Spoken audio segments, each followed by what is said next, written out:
Amém. Graças a Deus. O tema de hoje, está pequenininho lá no canto, ó, é paz. Paz. Nós estamos passando, uma temporada bem difícil, né? A gente teve a pandemia e com todos os danos, né? Quando a pandemia começou a arrefecer, veio a guerra. A invasão da Rússia na Ucrânia. E as pessoas falavam, puxa vida, agora que a situação ia melhorar um pouquinho, vem essa guerra maluca. E maluca mesmo, como toda guerra, não apenas essa, qualquer. E que traz muito dano, né? Dano grande para a nação lá que foi invadida, a Ucrânia. Jovens soldados dos dois lados morrendo, né? Vítimas da guerra.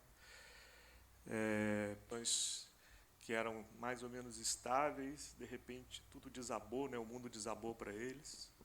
Pessoas que tinham seus comércios, que tinham suas empresas, que tinham seu trabalho, que tinham sua família, de repente toda essa realidade mudou de uma forma muito drástica. Sem número mudou de uma forma muito drástica. Sem número de milhares de refugiados. A nossa igreja parceira em Portugal, do pastor João Martins, que esteve aqui recentemente com a gente, que tem uma tradição de receber refugiados, está recebendo lá muitos refugiados ucranianos com essa realidade, né? E as pessoas clamam por paz. E esse dano também respinga em outras nações, né? que são afetadas por qualquer guerra. E se você ouvir as conversas, é quase que unânime, né? Puxa, essa guerra podia acabar, né? Podia ter paz. E teve mesas de negociações, né? Onde sentavam russos e ucranianos. E no começo, né, houve muita esperança que aquelas mesas podiam dar em alguma coisa, né? E eu cheguei a olhar quem eram as pessoas que estavam sentadas para discutir a paz. Quem eram as pessoas que estavam sentadas para discutir a paz? Amados, religiosos. Pessoas que iam à igreja. Ali tinha ortodoxos russos que iam à igreja. Ali tinha cristãos que iam à igreja. Ali tinha cristãos ucranianos sentados numa mesa e não chegaram na paz. A paz não aconteceu até hoje. Apesar do clamor por paz, por causa... Toda guerra é fruto da arrogância, da vaidade, da sede do poder de homens. O problema é que inocentes morrem. É um joguinho que os líderes ficam lá em cima, manipulando, que fazem dos seus pais a perda dos seus filhos. E mais, esses soldados avançam e destroem. Toda guerra é vítima do ódio. É uma consequência do ódio. Isso é muito sério. É uma consequência do ódio. Isso é muito sério. Isso é muito triste. Só que essa história se repetiu muitas vezes na humanidade, né? Essa não é a primeira e não vai ser a última. E as pessoas clamam por paz. Eu procurei alguns textos que você conhece de paz.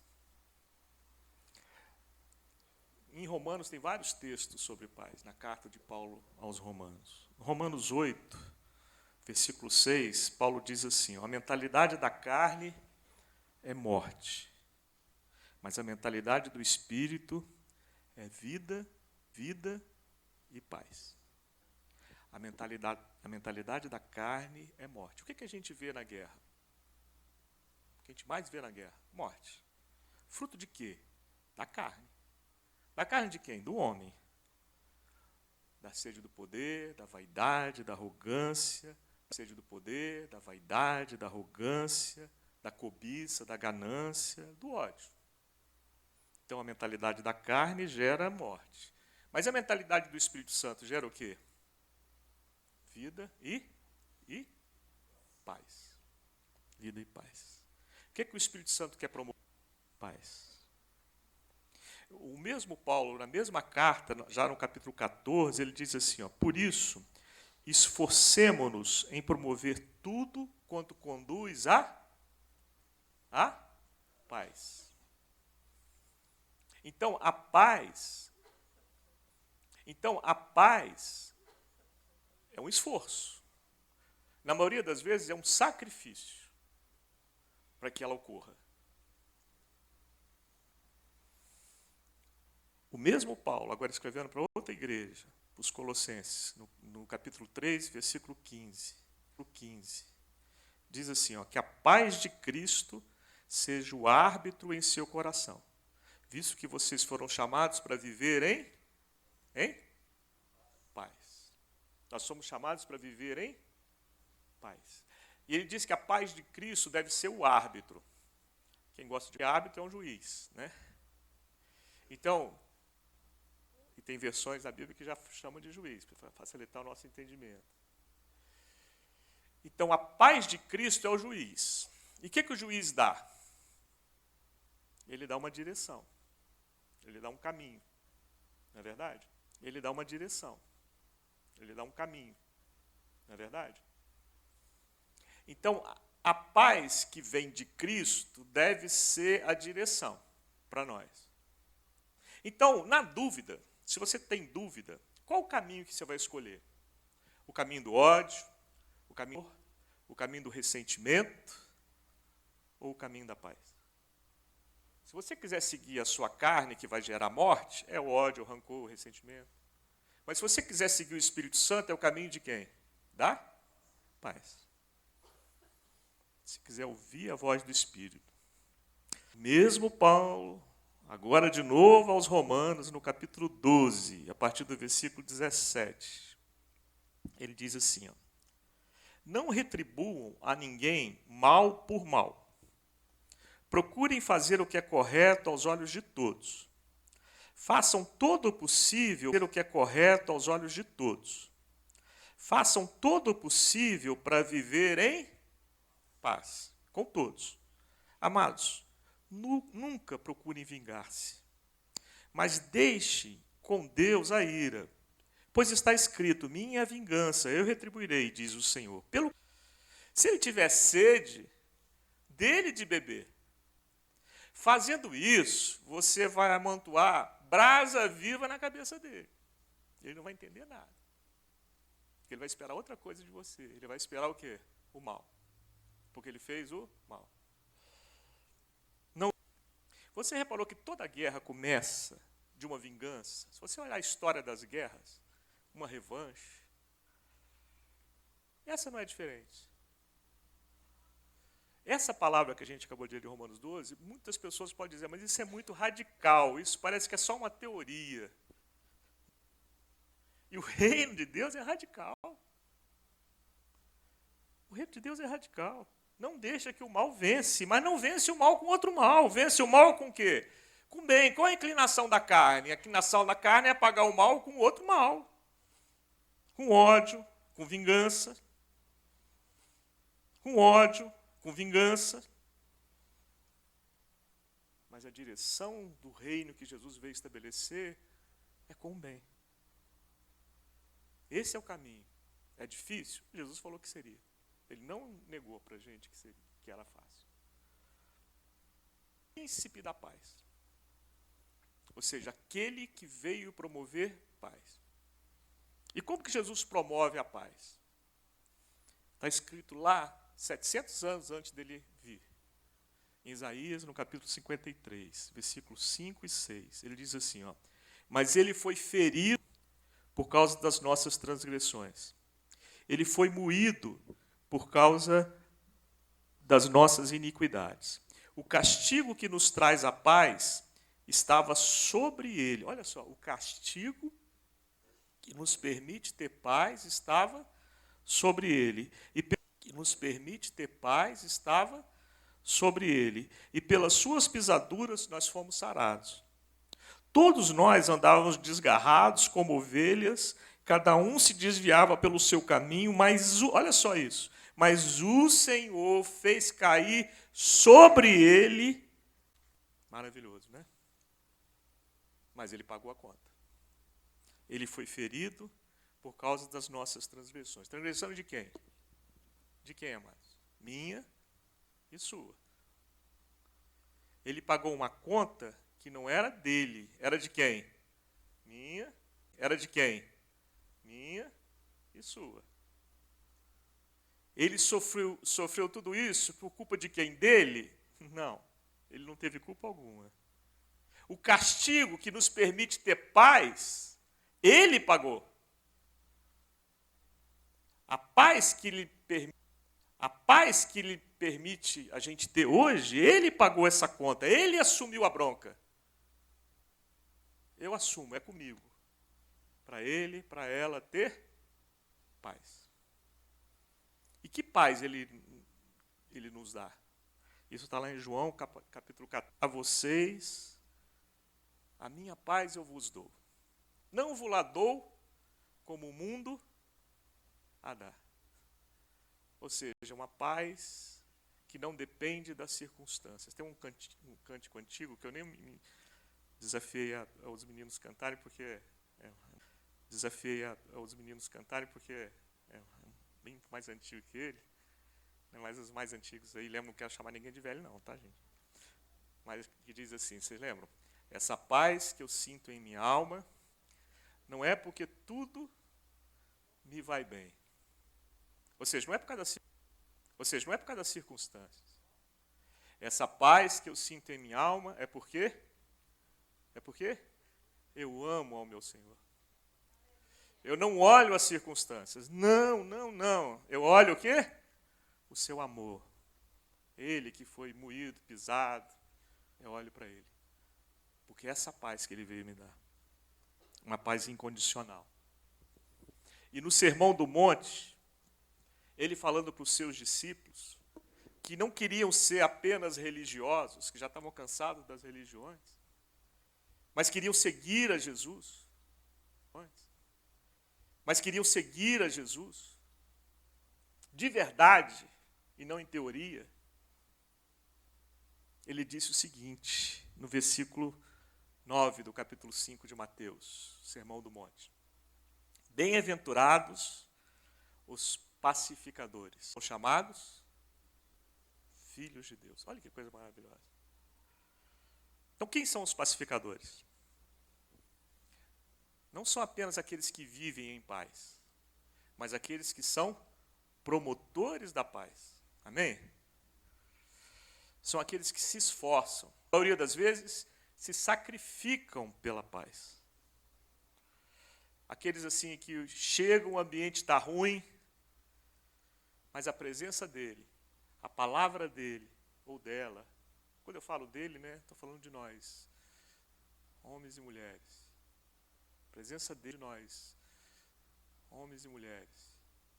A presença dele, a palavra dele, a direção dele ou dela, traz o quê?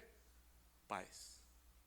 Então, os pacificadores são aqueles que o ambiente está fritando, o negócio está fervendo. Aí chegando aí um filho de Deus, está chegando aí uma filha de Deus. Agora vai ter paz. Ele, ela vai dar a direção da paz. Graças a Deus. Chegou quem? Um filho de Deus. Que segue quem? O príncipe da paz. Textos maravilhosos do Novo Testamento, né, amados? Se tivesse mais tempo, a gente ia ter um monte de coisa aqui maravilhosa sobre paz. Difícil, mas é o caminho do reino. Jesus não deixou dúvidas sobre esse caminho. Deixou? Para mim não deixou. Claro, claríssimo. Difícil, mas claro.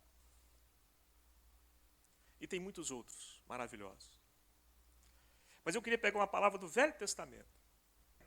Aponta para Jesus. Você imagina assim, tem algumas histórias no Velho Testamento, por que elas estão lá? Imagine quantas outras na história, né, até Jesus, não aconteceram. Mas algumas foram pinceladas para estarem lá. Sabe por quê, amados? Porque elas apontam para quem? Por quê, amados? Porque elas apontam para quem? Para a consumação do plano eterno de Deus, para a salvação minha, sua, para que tenhamos paz. O plano de redenção do homem, Jesus Cristo, nosso Senhor e Salvador. Amém? Então aquelas histórias não estão lá por acaso. Elas apontam para Jesus, em todas elas. E o reino que ele veio estabelecer. Eu queria pegar uma que está lá em 1 Samuel. O texto que eu vou ler é 1 Samuel 25. Mas para a gente entender o texto de 1 Samuel 25, eu queria voltar um pouquinho em 1 Samuel 22, que eu vou ler apenas 2 versículos, e depois nós vamos ler 30. Davi estava sendo perseguido por Saul. Perseguido por quê? Porque Saul tinha inveja de Davi. O povo de Israel amava mais Davi do que Saul. E Saul era o rei. E Davi já tinha sido ungido. E Saul era o rei. E Davi já tinha sido ungido por Samuel, que seria o próximo rei de Israel. E aí Saul não aceitava isso de jeito nenhum. E Saul começou com ressentimento, amargura, que virou o quê? Ódio. Como todo ressentimento. E ele começou a perseguir Davi para matar Davi. Ele queria acabar com Davi. Você conhece essa história. Vamos lá. 1 Samuel 22, os 2 primeiros versículos. Então Davi se retirou dali e escapou para a caverna de Adulão, e ouviram os seus irmãos e toda a casa de seu pai, desceram ali para ter com ele. E ajuntou-se a ele todo homem que se achava em aperto, todo homem endividado, todo homem de espírito desgostoso, e ele se fez capitão deles, e eram com ele uns 400 homens. Capitão deles, e eram com ele uns 400 homens. Então Davi, fugindo de Saul, foi para a caverna de Adulão, e quem estava lá com ele? A galera que estava com ele? Gente complicada.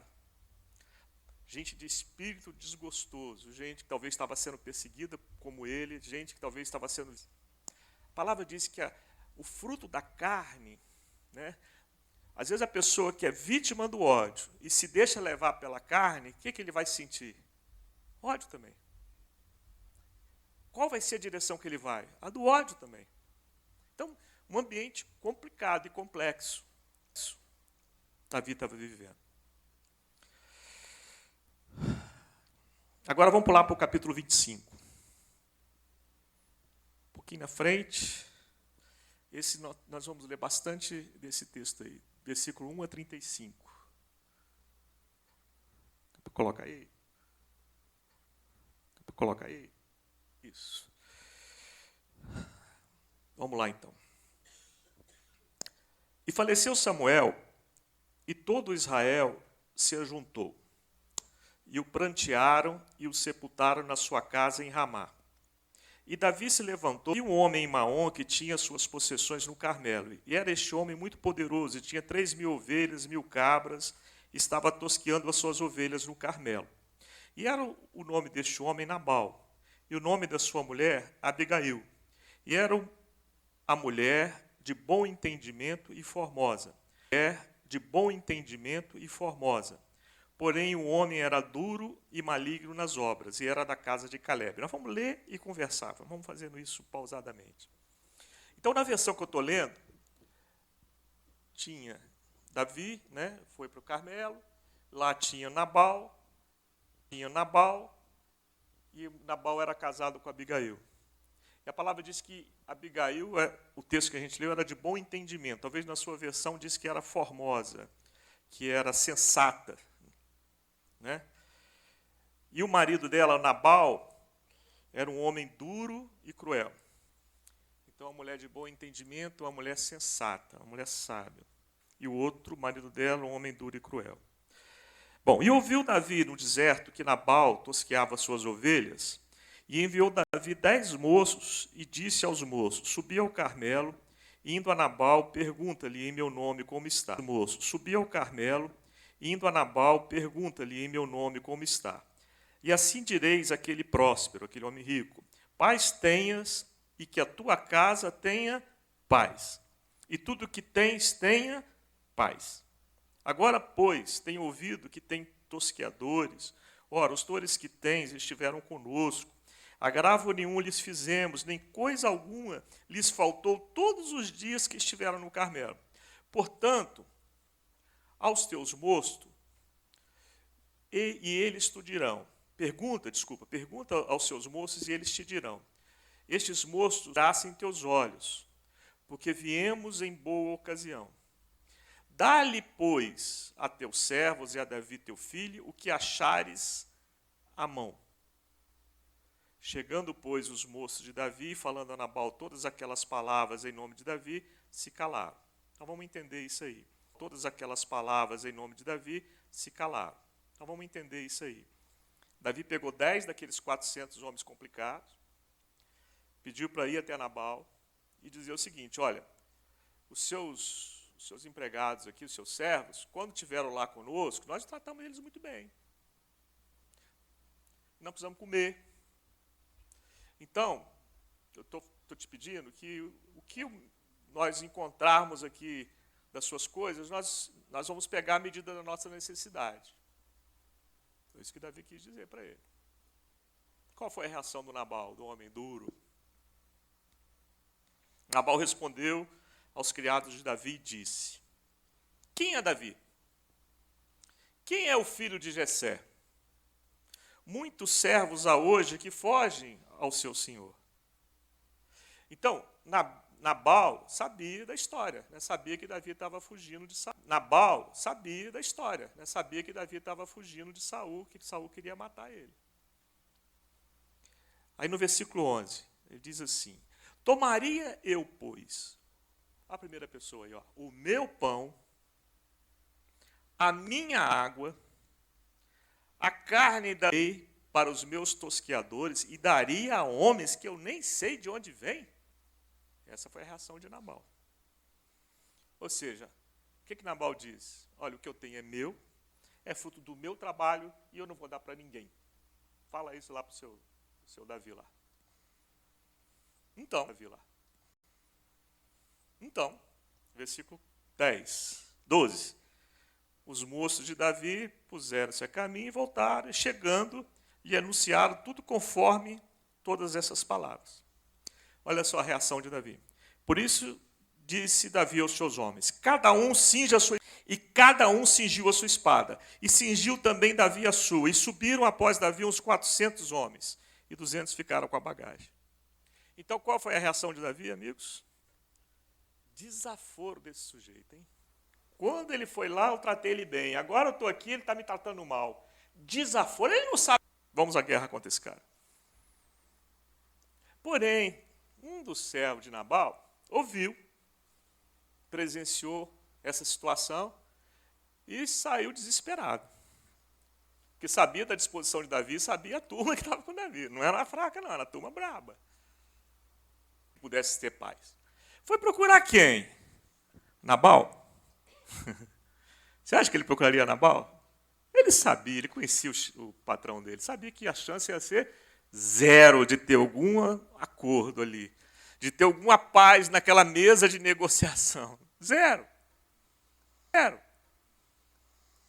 Ele foi procurar quem? A mulher que era sensata, Abigail. Porque ele sabia que se tivesse alguma chance de ter alguma paz, seria através de Abigail. Então, está no versículo 14. Porém, um dentre os moços, está no versículo 14. Porém, um dentre os moços anunciou a Abigail, mulher de Nabal, dizendo: eis que Davi enviou mensageiros desde o deserto a saudar nosso amo, porém ele os distratou. Todavia, aqueles homens têm nos sido muito bons e nunca fomos agravados por eles, e nada nos faltou todos os dias que convivemos. Do muro em redor nos serviram, assim de dia como de noite, todos os dias que andamos com ele, apacentando as ovelhas. Considera, pois, agora o que hás de fazer. Olha o que ele fala. Porque o mal já está de todo determinado. O trem está feio. Vai fritar, guerra. Contra o nosso homem, contra toda a sua casa, guerra. Contra o nosso homem, contra toda a sua casa. Ele é um homem vil, que não há quem possa lhe falar. Então Abigail se apressou. E olha o que essa mulher fez.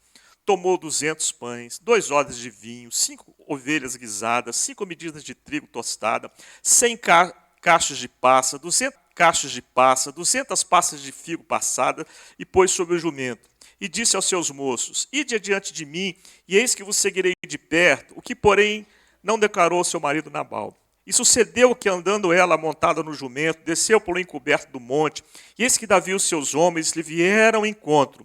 E disse Davi: na verdade, que em vão tenho guardado tudo quanto tens nesse deserto, e nada lhes faltou de tudo quanto tem. E esse homem me pagou mal por bem. Aí, olha a disposição do coração de Davi. Assim faça Deus, que se eu deixar até amanhã de tudo que tem, até mesmo um menino. Qual a disposição do coração dele? Vou matar todo mundo, vou acabar com essa raça. Até criança vai dançar. Agora o que Abigail fez? Versículo 20 fez. Versículo 23. Vendo, pois, Abigail a Davi, apressou-se, desceu do jumento, postou-se sobre o seu rosto diante de Davi, se inclinou em terra, lançou os seus pés e disse: ah, Senhor meu, minha seja a transgressão.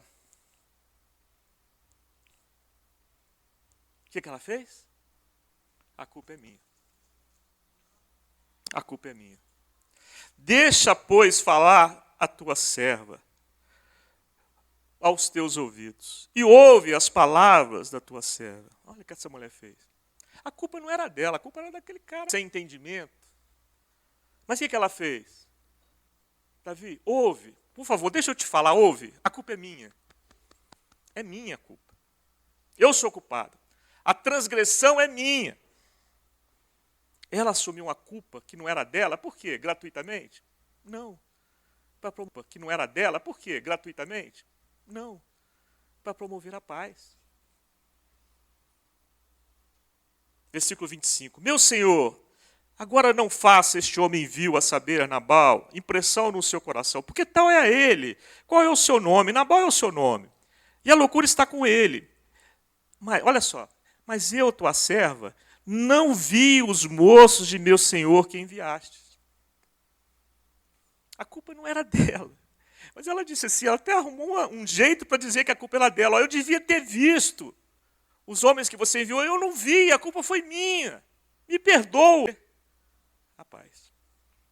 Versículo 26. Agora, pois, meu senhor, vive o Senhor e vive a tua alma, que o Senhor te impediu de vires com sangue, e de que a tua mão te salvasse. E agora tais quais Nabal sejam os teus inimigos, e os que procuram o mal contra o Senhor. E olha só o que ela fez. E agora este é o presente que eu mal contra o Senhor. E olha só o que ela fez. E agora este é o presente que eu trouxe à tua serva, ao meu Senhor. Seja dado aos moços que seguem ao meu Senhor. Que presente era esse, amados? Olha lá. Pão, vinho, ovelha, trigo, um monte de cachos de uva, passas, tudo que ela trouxe. Um monte de cachos de uva, passas, tudo que ela trouxe. Ou seja, no meio de tanta hostilidade, de tanta brutalidade, ela veio com o quê? Gentileza. Ela foi gentil no meio da brutalidade. É isso que Romanos 12 lá fala de brasa de fogo na cabeça. Desarma. O nego vai esperar uma contra-reação, ela vem com a bondade. A brasa de fogo na cabeça desarma toda ódio no coração. Amado ele estava. Essa transgressão, porque certamente fará o Senhor casa firme ao meu Senhor, porque o meu Senhor guerreia as guerras do Senhor Deus, e não se tem achado mal em ti em todos os seus dias, e levantaram-se algum homem para te perseguir e para procurar a tua morte, contudo a vida do meu Senhor será atada no feixe dos que vivem com o Senhor teu Deus. Porém a vida dos teus inimigos ele arrojará no feixe dos que vivem com o Senhor teu Deus. Porém a vida dos teus inimigos ele arrojará longe no meio do côncavo de uma fenda. E há de ser que usando o Senhor Deus com o meu Senhor, conforme a todo bem que eu já tenho falado de ti, e te houver estabelecido príncipe sobre Israel, então meu Senhor, olha só, olha a sabedoria dessa mulher. Então, meu Senhor, não... E nem por pesar no coração o sangue que sem causa derramaste, nem tampouco por ter vingado o meu Senhor a si mesmo. Olha só que coisa maravilhosa, mano. Então essa mulher fez assumiu a bronca, que não era dela. Ela disse, eu devia ter visto e não vi, ou seja, ela arrumou um jeito de mostrar que ela era culpada. Mas ela disse para Davi, Davi, você está com disposição de matar todo mundo. Acabar com uma família, acabar com todo mundo, matar até criança. Só que, Davi, você vai ser rei. E até criança. Só que, Davi, você vai ser rei. E esse sangue inocente vai estar em suas mãos. E você vai governar um povo, que é o povo de Deus, e esse sangue vai estar em suas mãos. Não faça isso, Davi. Isso vai ficar sobre você. Qual foi o teu conselho? E bendita tu, que hoje me impediste de derramar sangue. Sangue inocente, de vingar-me a mim mesmo pela minha própria mão. Porque eu, na verdade, disse, vive o Senhor Deus de Israel, que me impediu de que te fizesse mal. Ou seja, ela ia dançar, todo mundo ia dançar. E não estivesse vindo ao meu encontro, não ficaria a Nabal até a luz da manhã, nem mesmo um menino, nem mesmo uma criança. Essa era a disposição de Davi. Então Davi tomou da sua mão que tinha trazido e lhe disse, sobe em paz para a tua casa. Vês para a tua casa. Vês que eu ouvi a tua voz e tenho aceitado a tua face. Olha que coisa maravilhosa. Dois brutos, cheios de ódio. Termina em quê? Guerra. Sempre termina em guerra. Às vezes tem que entender o contexto que Davi está vivendo. Quem era o Davi aí, nessa situação? Um homem sendo perseguido, cheio de ódio no coração, no meio de um monte de gente cheia de ódio também, gente complicada, que estava com disposição de matar todo mundo. E do outro lado, um Nabal, que achava que ele não precisava repartir nada com ninguém. Duas situações muito complexas. E se você olhar as razões, gente, hoje, vamos contextualizar essas duas situações hoje. Você não encontra pessoas que falam assim, olha, o que é meu, e eu não preciso dar para ninguém? Fruto do meu trabalho, trabalhei duro e não vou repartir com ninguém. Não é verdade isso? Não tem gente assim? E não tem gente também que fala assim, ó, pisou no meu calo, vai pagar. Não vou levar desaforo para casa. Não tem gente assim? Exatamente assim? E as consequências disso? E as consequências disso?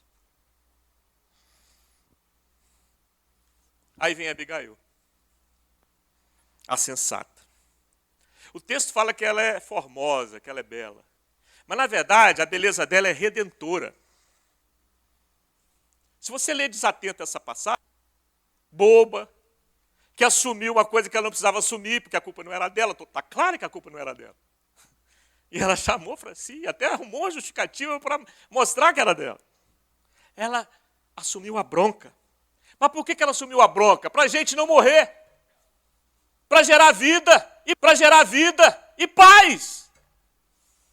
Quem fez isso, amados? Quem fez isso? Quem fez isso? Jesus Cristo. Jesus Cristo fez isso. Essa história está aqui por acaso? Imagina, nessa geração, quantas historinhas poderiam estar sendo descritas? Nessa geração, quantas historinhas poderiam estar sendo descritas? Esse texto aponta para Jesus. Qual personagem? Davi? Não Davi dessa época. Em outros textos, Davi aponta para Jesus, mas não aqui. Nabal? Muito menos Nabal. Quem? Abigail. Nabal? Muito menos Nabal. Quem? Abigail. Abigail. No meio dos brutos, no meio da brutalidade, no meio da hostilidade, das razões, todos achavam que tinha razão. E com certeza convenceu muita gente que tinha razão. E com certeza ali aqueles mais próximos sempre tem, né, amado? Que ele ouve a história dele e ainda insufla mais. Não, é isso mesmo. Vai lá. Manda ver. Te ofendeu. Não, é isso mesmo. Olha a história da sua vida.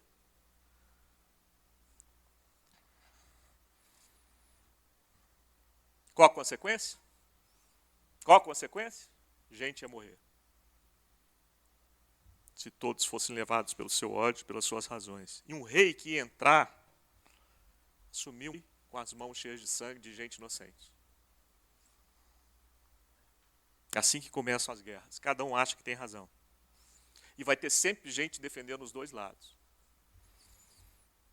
Diante de dois brutos, o insensato Nabal e o bruto Davi, que queria matar todo mundo. O insensato Nabal e o bruto Davi, que queria matar todo mundo, apareceu a sensibilidade de Abigail, a pacificadora, que assumiu a culpa.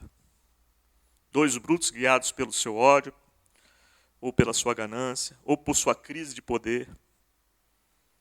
Surgiu uma mulher que naquela sociedade, principalmente naquela época, era considerada um ser inferior. Mas foi ela que impediu o derramamento de sangue. Foi ela que colocou em ordem o mundo dos brutos. Foi ela que impediu o avanço do mal. Foi um instrumento de paz. Um sinal do reino que Jesus veio estabelecer. O que Jesus disse no Sermão do Monte? O meu filho, a minha filha, é um pacificador, é uma pacificadora. No meu reino, aquele que promove a paz. E ele vai ser bem-aventurado. Bem-aventurado. Feliz no contexto de Jesus de Nazaré. Essa mulher era feliz. Você tem dúvida? Davi disse, graças a Deus que eu te encontrei. Davi disse, graças a Deus que eu te encontrei. Você impediu que centenas de pessoas morressem. Essa mulher era feliz. Imagina, amados, como que ela dormiu aquela noite. Imagina o sono de Abigail aquela noite. Vou dormir feliz. Graças a Deus que eu esteve vivo até aqui para ser um instrumento dele, para impedir que crianças morressem, para pedir que pessoas inocentes morressem. Graças a Deus eu estou até aqui e vivi aqui até aqui hoje.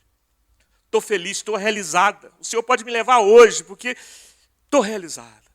Estou feliz. Isso que é ser bem-aventurado. Feliz da rede social, do Facebook e do Instagram. Não, esse é o bem-aventurado do reino de Deus. Fiz diferença. Pessoas foram afetadas, vidas foram afetadas, porque o Senhor me manteve até aqui hoje, Ele me usou para ser um instrumento de paz.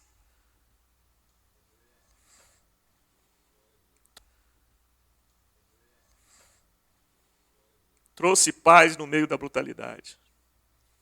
Mas Ele foi ferido por nossas transgressões, moído por causa das nossas iniquidades. O castigo que nos traz a paz estava sobre Ele. Amados, temos sido pacificadores? Uma pergunta. Bem-aventurados pacificadores. Bem-aventurados, felizes no contexto de Jesus de Nazaré. Isso significa que não vai ter crise? Não, pelo contrário. Vai ter crise muita. Imagina a reação, imagina o coração daquela mulher, saindo pela boca. Vou encontrar Davi. Ela sabia o que Davi tinha falado. Você acha que ela sabia qual é a reação de Davi? Você acha que ela sabia que essa seria a reação de Davi? Claro que não. Ela não sabia o que ia dar isso. Qual o resultado disso? Ela não tinha garantia nenhuma, mas ela foi.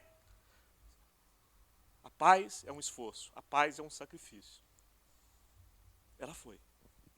Gente de morrer. Às vezes a gente fala de guerra, a gente pensa na guerra da Ucrânia, né? Mas tem batalha sendo travada dentro das casas. Dentro das famílias.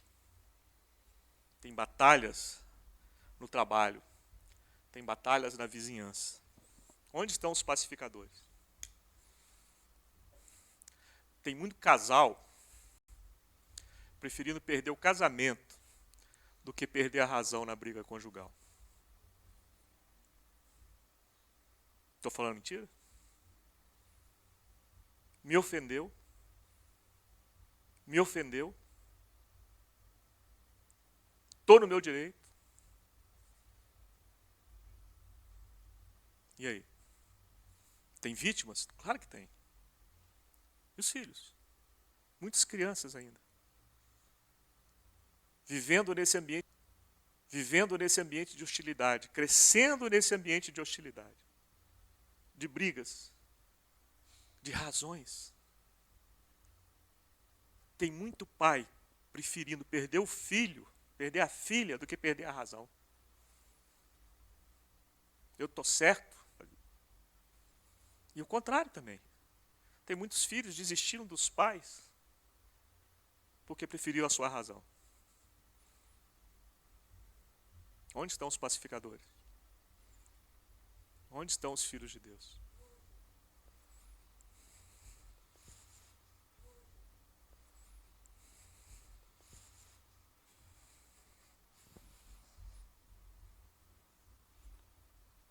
É um caminho fácil? Não, Jesus falou que não é. Ele disse assim, se você quiser vir até mim, me seguir, sabe o que você tem que fazer? Negar-se. Sabe por quê, amados? Eu conheço a minha carne, você conhece a sua. Fala a verdade. Na maioria das vezes a gente quer ser como Nabal e a gente quer ser como Davi. Não é verdade? Mas a gente tem que negar a nós mesmos. E procurar o caminho de Jesus. E o caminho de Jesus é o caminho da paz. Sacrifício. A paz é um esforço. A paz é uma abnegação.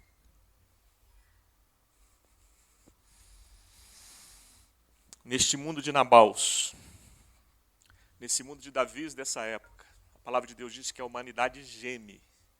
Geme como se estivesse sentindo muita dor. A humanidade geme. Geme como se estivesse sentindo muita dor. Aguardando o quê? A manifestação dos filhos de Deus. E quem são os filhos de Deus? Os pacificadores. Amém? Vamos orar?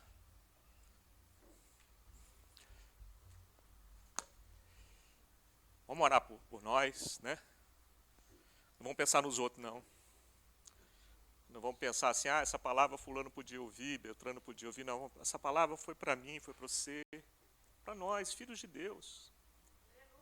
Não é fácil, não é fácil. É difícil, é difícil. Jesus falou que seria. Mas é o caminho, amados. Se você não quer ser apenas religioso, quer ser um discípulo de Jesus, esse é o caminho. Não há outro caminho. Negar nós mesmos. Assumir a bronca. Pela paz. Assumir a bronca. Pela paz. Amém? Começar dentro da sua casa. Lá no seu lar. Amém? Você quer ser um pacificador? Fica de pé. Eu quero, estou de pé. Maravilhosa. Como essas histórias estão conectadas com tudo que Jesus nos ensinou, Pai. Como a história de Abigail é tudo que Jesus disse sobre o seu reino, Pai. Não está lá por acaso, não é uma historinha para ser admirada, Pai. É o reino de Deus. E nós queremos ser chamados mesmo de seus filhos, Pai. Queremos buscar o caminho da paz. Nos ajuda, Pai. Quando a nossa carne quer falar mais alto, quando o nosso ego quer falar mais alto. No nome de Jesus, Pai. Precisamos de Ti, Pai. Jesus, Pai. Precisamos de Ti, Pai. Espírito Santo de Deus, nós precisamos do Senhor. Nós somos frágeis. Oh Deus, mas o Senhor pode nos levar, Pai, além das nossas limitações, além das nossas cabeças, Pai. Que possamos ser aqueles, Pai, que buscam. Que possamos ser aqueles, Pai, que buscam a paz e que promovem a paz. A começar dentro das nossas casas, com as pessoas que a gente encontrar, Pai, as pessoas que o Senhor colocar no nosso caminho, no nome colocado no nosso caminho, no nome de Jesus, no nome de Jesus, amém. Eu não olho as circunstâncias, não, eu olho o seu amor, seu grande amor, não me guio por vista, isso. Eu não olho as circunstâncias, não, só olho o seu amor, seu grande amor, não me guio por vistas. Alegre estou.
Você que está seguindo no YouTube, hoje nós tivemos um problema técnico, vai